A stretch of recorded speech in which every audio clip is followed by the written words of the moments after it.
Hello student, you are watching front line accounting और हम आपके लिए श्री संजय मोहन यादव जी की अध्यक्षता में क्लास 11th और क्लास 12th इन दोनों की अकाउंटेंसी की क्लासे लेकर आए हैं। तो देखते हैं हमारा नया चैप्टर क्या है इस बार का। हमारा जो नया चैप्टर है वो क्या है क्लास 11th के लिए जी, क्लास 11th के लिए। और चैप्टर का नाम है basic accounting terms. Next, goods. अब ये गुड्स क्या चीज हो जाती है? गुड्स का मतलब होता है physical item of trade. Physical item of trade का मतलब है कि वो चीज, जिस चीज का आपका कारोबार है, आप जिस चीज को परचेज तो करते हो लेकिन बेचने के पर्पज से। फॉर एग्जाम्पल, एक आदमी कारपेंटर है, वो लकड़ी का सामान खरीदता है। तो अगर वो लकड़ी का सामान खरीदता है और उसे बेचने के पर्पज से खरीदता है, तो वो लकड़ी का सामान जो है उसके लिए क्या कहलाएगा? गुड्स। एक आदमी है, उसकी शॉप इलेक्ट्रॉनिक की है, अगर वो पंखे लेता है, वो टीवी लेता है, वो फ्रिज लेता है, वो कूलर खरीदता है, तो वो चीज उसके लिए गुड्स कहलाएगी। अगर कोई और आदमी इस चीज को लेता है तो उसके लिए वो चीज पंखा, फ्रिज, टीवी, कूलर ही कहलाएगा। मतलब ये हुआ कि अगर आप कोई भी चीज परचेज करते हो बेचने के पर्पज से, आपका कारोबार उसी चीज का है, तो वो आइटम, जो भी आपके आइटम होंगे, वो सारे के सारे आइटम आपके लिए क्या कहलाएंगे? गुड्स। लेकिन अगर आप बेचने के पर्पज से नहीं लेते, तो वो चीज आपके लिए एसेट्स होती हैं, और एसेट्स के नाम एज इट इज लिखे जाते हैं। फॉर एग्जाम्पल, मैंने ये सोचा कि मैं एक कारोबार करता हूं, और मैंने सोच लिया कि मैं अपना मोबाइलों का बिजनेस करता हूं। तो मैं अगर मोबाइल 10 खरीद के लाता हूं या एक मोबाइल खरीद के लाता हूं, तो वो मोबाइल मेरे लिए गुड्स है। लेकिन अगर सपोज कीजिए मेरा कारोबार मोबाइल्स का नहीं है और मैं मोबाइल परचेज करके लाता हूं, तो मेरे लिए एसेट्स है और मैं उसे मोबाइल का इनाम दूंगा।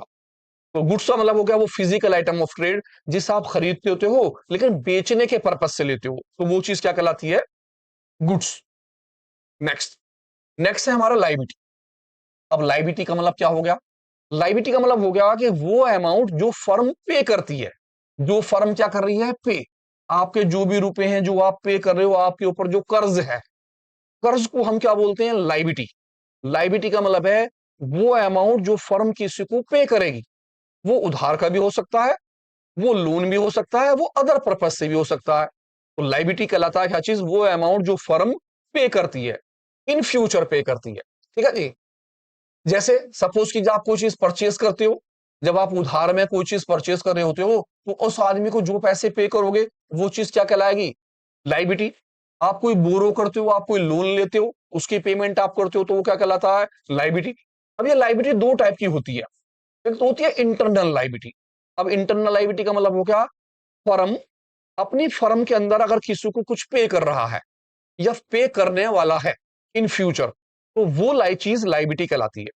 अब इंटरनल लायबिलिटी कैसे हो सकती है? मेरी एक फर्म है और अभी तक मैंने क्या नहीं दी है? सैलरी। मैंने किसी को सैलरी पे नहीं करी है।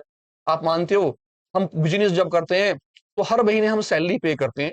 1 तारीख को मैंने एक आदमी को अपने यहां जोड़ा, 30 तारीख को मुझे उसे सैलरी देनी है, तो मैं 30 तारीख को सैलरी नहीं देता।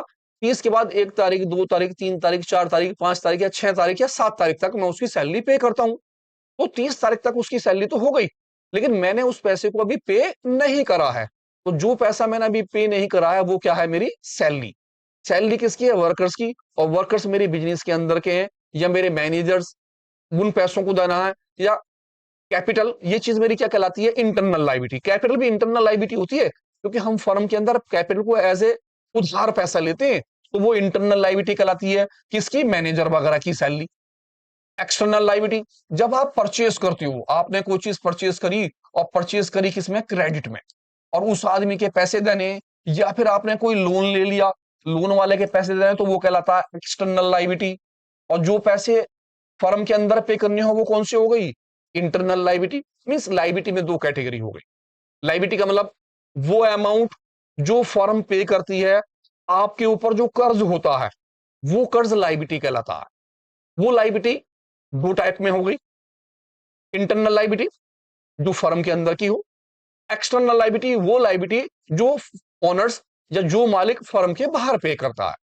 क्लासिफिकेशन के हिसाब से लायबिलिटी जो बैठती है वो किस तरह से बैठती है? Number 1, non current liability. Non current liability वो लायबिलिटी जो आफ्टर 12 मंथ, ऐसी लायबिलिटी जो हम 12 महीने के बाद पे करते हैं। क्लासिफिकेशन के हिसाब से लायबिलिटी हो गई long term liability. Long term liability का मतलब लंबे समय के लिए, ऐसा कोई पैसा जो आप 12 महीने के बाद पे करोगे। वो पैसा क्या कहलाता है? Non current liability. Current liability, current liability का मतलब है विद इन 12 मंथ, ऐसा कोई पैसा जो आप 12 महीने के अंदर अंदर पे करते हो, यानी कि 1 साल से ज्यादा का टाइम नहीं होना चाहिए, तो जो 12 महीने के अंदर पे करी जाएगी, करंट लाइबिलिटी। लंबे टाइम के लिए नॉन करंट लाइबिलिटी। अब जैसे कि नॉन करंट लाइबिलिटी में कौन कौन से नाम आ जाते हैं? वो लाइबिलिटी जो फ्यूचर में पे करेंगे, जैसे कि लोन, बोरो, आपने किसी से बोरो कर लिया पैसा, वो आपकी क्या कहलाती है? Long term liability. इसके अंदर डिबेंचर्स भी आते हैं। डिबेंचर का मतलब होता है आप लॉन्ग टर्म के लिए पैसा बिजनेस से कहीं बाहर लगाते हैं या उससे लेते हैं। करंट लाइबिलिटी, करंट लाइबिलिटी वो लाइबिलिटी होती है जैसे कि आप सपोज कीजिए क्रेडिट में कोई माल लेते हैं तो क्रेडिटर्स, या फिर बिल के पैसे पे करने, या किसी का भी आउटस्टैंडिंग अमाउंट रह गया है, वो चीज क्या कहलाती है? Current liability. तो देखते हैं आगे। नेक्स्ट, हमारा नेक्स्ट है एसेट्स। अब एसेट्स क्या होती है? एसेट जो होता है वो हमारा होता है बिजनेस के लिए इकोनॉमिक रिसोर्सेस, वो रिसोर्सेज जिसके थ्रू हमारे बिजनेस के अंदर प्रॉफिट होता है या हम अपने बिजनेस को आगे बढ़ा सकते हैं। तो कह सकते हैं हम इकोनॉमिक रिसोर्सेज जो होते हैं हमारी फर्म के, वो चीज क्या कहलाती है? हमारा एसेट्स। बेनिफिट से है इन फ्यूचर हमें प्रॉफिट होता है, यानी आने वाले टाइम में जिससे हमें क्या होता है? बेनिफिट होता है, हम उसे क्या बोलते हैं? एसेट्स। आप दूसरे वर्डों में देख सकते हैं एसेट्स का मतलब होता है वो सारी चीजें जिन पर मेरे राइट्स होते हैं, जिन्हें मैं इस्तेमाल कर सकता हूं अपनी फर्म में, वो सारी की सारी चीजें या वो सारी प्रॉपर्टी जो मेरी अपनी होती हैं। कौन कौन सी, किस किस तरह से? जैसे सपोज कीजिए नॉन करंट एसिड्स क्लासिफिकेशन के हिसाब से, नॉन करंट एसिड्स, दूसरी होती है मेरी करंट एसिड्स, और तीसरी मेरी कौन सी होती है? Fixtures acids. कौन कौन सी होती हैं देखते हैं। जैसे non current assets number one. अब नॉन करंट एसिड्स क्या होती है? फर्स्ट, नॉन करंट एसिड्स वो एसिड्स होती हैं जिन्हें हम परचेज तो करते हैं, लेकिन मकसद उन्हें बेचने का नहीं होता। ये हमारी इकोनॉमिक रिसोर्सेज को बढ़ाती हैं, नहीं ली जाती। वो हमारी कौन सी कहलाती हैं? Non current assets. इसके अंदर हमारा नाम आता है फिक्स एसिड्स का। अब फिक्स एसिड हमारी दो क्लासिफिकेशन होती हैं। कौन कौन सी classification? Number one, tangible assets. Tangible assets से मतलब होता है ऐसी एसिड्स जिसे हम देख सकते हैं, जिसे हम टच कर सकते हैं, वो एसिड्स जो उनका फिजिकल एक्सटेंट होता है, यानी उनका अपना एक वजूद होता है। उन एसिड्स को हम कौन से एसिड बोलते हैं? Tangible acids. जैसे कि मशीन, प्लांट, बिल्डिंग, फर्नीचर, हम इन चीजों को देख सकते हैं और छू भी सकते हैं, लेकिन हम हमारा मकसद इन्हें बेचने का नहीं होता। क्योंकि अगर सपोज कीजिए मैं अपनी मशीन बेच दूंगा तो मेरे रिसोर्सेज कैसे बढ़ेंगे? मेरी तो फर्म खत्म हो जाएगी। बिल्डिंग है, मैं अगर बिल्डिंग को बेच दूंगा तो मेरा कारोबार कहां से चलेगा? तो ये चीजें ऐसी होती हैं जिन्हें हम बेचने के पर्पज से नहीं लेते। यानी कि टेंजिबल एसेट्स का मतलब वो एसेट्स जिन्हें हम खरीदते तो हैं, लेकिन मकसद बेचने का नहीं होता। वो एसेट्स जिन्हें हम देख सकते हैं, छू सकते हैं, जिनका अपना फिजिकल एक्सटेंट यानी वजूद होता है। अब दूसरी जो आती है वो और हमारी आती है इंटेंजिबल एसेट्स। अब इंटेंजिबल एसेट्स कौन सी एसेट्स होती हैं? इंटेंजिबल एसेट्स उन एसेट्स को कहते हैं जिनका फिजिकल एक्सटेंट नहीं होता, यानी उनका कोई अपना वजूद नहीं होता, हम उन्हें देख नहीं सकते, हम उन्हें टच नहीं कर सकते। क्योंकि बहुत सी चीजें ऐसी होती हैं जिनकी बदौलत आप कोई चीज खरीद लेती हो। जैसे फॉर एग्जाम्पल, आपके सामने पानी की दो बोतल रखी है, एक बोतल पे सादा लेबल है और एक बोतल पे किसी कंपनी का लेबल लगा हुआ है, तो आप कौन सी चीज लेना पसंद करते हो? उस कंपनी का लेबल जिस पर उसका नाम लिखा हुआ होता है। भले उस बोतल के अंदर पानी कोई सा भी हो, लेकिन आपको एक फेथ होता है कि यार ये नाम है तो वो चीज सही होगी। उसे हम बोलते हैं गुडविल। जैसे सपोज कीजिए आपके सामने दो स्वीट्स रखी हुई हैं, अब दोनों स्वीट्सों में दोनों सेम प्लेट है, आपको नहीं पता कौन सी प्लेट, लेकिन अगर हम उसके ऊपर टैग लगा दें, एक पर टैग लगा दें हल्दीराम स्वीट्स और एक पर हम लगा दें नेमचंद स्वीट्स, तो आप कहोगे यार हल्दीराम स्वीट्स का नाम तो सुना है, लेकिन नेमचंद स्वीट्स तो हमें नहीं पता कौन सी है। तो आपका एक फेथ किस पर है? Haldiram sweets.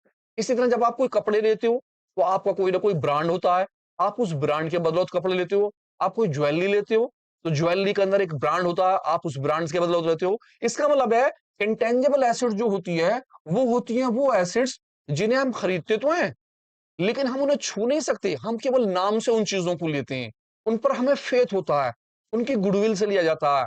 Trademark, copyright, licence, goodwill, patent, brand, ये सारी की सारी इंटेंजिबल एसेट्स होती हैं। और टेंजिबल एसेट्स वो होती हैं जो हमें दिखाई भी दे रही होती हैं और हम छू भी सकते हैं। जैसे equipment, machine, building, vehicle, stock, land, cash, ये सारी की सारी चीजें। इससे हमें क्या पता चला, एसेट्स दो टाइप की हो गई। नंबर एक, नॉन करंट एसेट्स में दो पॉइंट। पहला पॉइंट, फिक्स एसेट्स में टेंजिबल एसेट्स, वो एसेट्स जिसे हम छू भी सकते हैं और देख भी सकते हैं। दूसरी इंटेंजिबल एसेट्स, वो एसेट्स जिन्हें हम खरीदते तो हैं लेकिन हम उन्हें छू नहीं सकते, हम उन्हें टच नहीं कर सकते, केवल हम फील कर सकते हैं। देन इसके बाद आते हैं नेक्स्ट पॉइंट के ऊपर। हमारा दूसरा जो है वो कहलाता है हमारा कौन सा, करंट एसेट्स। एक तो आ गया non current assets. Non current assets का मतलब तो क्या हो गया कि मैं वो एसेट्स लेता हूं जिनका मकसद बेचने का नहीं होता। जबकि करंट एसेट्स का मतलब क्या होता है, हम इसे कन्वर्ट कर लेते हैं कैश में विद इन शॉर्ट पीरियड, एक साल के अंदर अंदर। वो चीज जिसे आप कैश के अंदर कन्वर्ट कर लो, जैसे आपका स्टॉक, आप स्टॉक को चाहोगे कि एक साल के अंदर अंदर बिक जा, ऐसा ना हो कि अगले साल सेशन चेंज हो जाए या फिर सीजन चेंज हो जाए या फिर डिमांड चेंज हो जाए। तो ऐसा कोई भी चीज जिसका आप चाहते हो जल्दी से जल्दी मैं उसे बेच दूं और पैसे में उसे कन्वर्ट कर लूं। डेप्टर्स, आप चाहते हो आपके पैसे जल्दी से जल्दी मिल जाए, जिसे हम ट्रेड पेबल बोलते हैं या ट्रेड रिसीवेबल, आपकी पेमेंट लेना पेमेंट देना। तो ट्रेड रिसीवेबल जो होते हैं हमारे क्या कहलाते हैं, वो करंट एसेट्स कहलाते हैं। स्टॉक, कैश, बैंक में पैसा, वो सारी की सारी चीजें जिससे आप चाहते हो एक साल के अंदर अंदर वो कैश में कन्वर्ट हो जाए, वो चीज क्या कहलाती है, करंट एसेट्स। नेक्स्ट हमारा नाम आता है नंबर थर्ड, फिक्चर्स एसेट्स। अब ये फिक्चर्स एसेट्स कौन सी एसेट्स होती है? फिक्चर्स एसेट्स वो एसेट्स होती हैं जो ना तो क्या होती है, टेंजिबल, और ना ही आप उन्हें क्या कह सकते हैं, इंटेंजिबल। यानी कि वो दिखाई देती भी हैं और दिखाई नहीं भी देती, यानी कि आपका बिजनेस उसके बदौलत चलता है। फॉर फॉर एग्जाम्पल एडवर्टाइजमेंट, जब आप किसी से कोई चीज का एडवर्टाइजमेंट कराते हैं, वो एडवर्टाइजमेंट के बदौलत आपकी वो चीज चल रही होती है। आज आपका एडवर्टाइजमेंट टीवी पे चल रहा है, आपको शो हो रहा है, लेकिन एडवर्टाइजमेंट खत्म हो जाता है, एडवर्टाइजमेंट बंद हो जाता है और आपका कारोबार उस एडवर्टाइजमेंट से आगे तक चलता रहता है। आपकी एक प्रेस्टीज है कि उस चीज से आपकी लोगों के दिमाग में एक बात बैठ गई है। तो एडवर्टाइजमेंट क्या है, वो दिख भी रहा है और एक टाइम के बाद वो दिखना बंद हो गया, उसी के बदौलत आप काम कर रहे हो। एडवर्टाइजमेंट जो है फिक्चर एसेट्स में आता है, यानी ऐसी एसेट्स ना तो आप उसे टेंजिबल कह सकते, ना ही आप उसे इंटेंजिबल कह सकते, ना तो आप छू सकते, ना टच कर सकते, ना ही आप क्या कर सकते उसे, अ, चाहे तो आप उसे देख भी सकते हैं टीवी के ऊपर। तो एडवर्टाइजमेंट सबसे अच्छा एग्जाम्पल है। इस तरह से हमारे तीन एसेट्स बैठ गई। पहली assets non current assets. Non current assets का मतलब वो एसेट्स जिन्हें हम बेचने के पर्पज से नहीं लेते। नंबर दो, करंट एसेट्स, वो एसेट्स जिन्हें हम बेचने के ही पर्पज से लेते हैं और चाहते हैं कि एक साल के अंदर अंदर कैश में वो कन्वर्ट हो जाए। फिक्चर्स एसेट्स, वो एसेट्स जो टाइम टू टाइम हमारे साथ रहती हैं, वो टेंजिबल भी होती है और इंटेंजिबल भी, वक्त के साथ साथ खत्म हो जाती है। तो जुड़े रहिए फ्रंटलाइन अकाउंटिंग पे, मिलते हैं एक नए टॉपिक के साथ।